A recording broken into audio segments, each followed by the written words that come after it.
Vaste question. Je dirais que Malcolm X, c'est un exemple. C'est pas un saint, c'est pas une personne parfaite à partir de laquelle on devrait être inspiré. Non, au contraire. Je dirais que Malcolm X, c'est un individu presque normal à la base. On pourrait presque dire qu'en fait, même dans nos sociétés actuelles, il y a plein de Malcolm X, ou des Malcolm X en puissance au moins.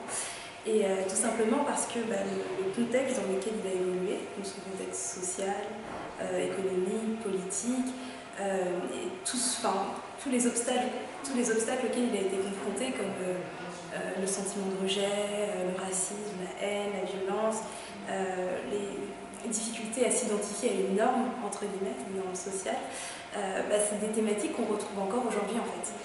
Et je dirais que par contre il faut vraiment faire attention à ne pas coller les problématiques américaines aux problématiques françaises parce que je crois que ce serait une grosse erreur. Mais en tout cas, je crois qu'on peut s'inspirer de certains points communs et ne pas répéter certaines erreurs.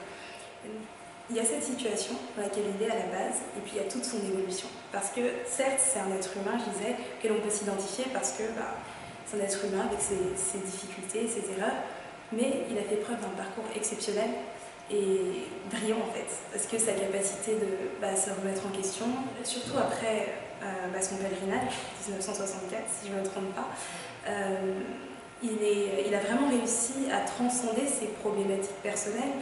Quand je dis personnel, c'est au sens en tant qu'afro-descendant, et il est devenu un penseur de l'universel. Et comment faire en sorte qu'on parle davantage de Malcolm X, qu'on se souvienne de l'ensemble de son parcours, qu'on ne s'arrête pas à une partie de sa vie? C'est juste qu'en général, quand on dit que Malcolm X devrait servir au présent, en 2015, on pense souvent à l'expérience du jeune de banlieue issu de l'immigration qui devrait lire Malcolm X pour sortir de sa haine et de sa violence.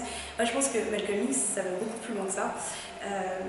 Je pense que toutes les personnes en fait, de la société, jeunes ou vieilles, ou peu importe l'origine, qui sont en proie à tout un tas de violences, au radicalisme, et que ce soit religieux ou politique, par exemple, je pense qu'elles devraient vraiment lire Malcolm X. Moi, je pense qu'il faut le lire. Ou au mieux l'écouter. Je trouve que Malcolm X cible un point précis. C'est-à-dire que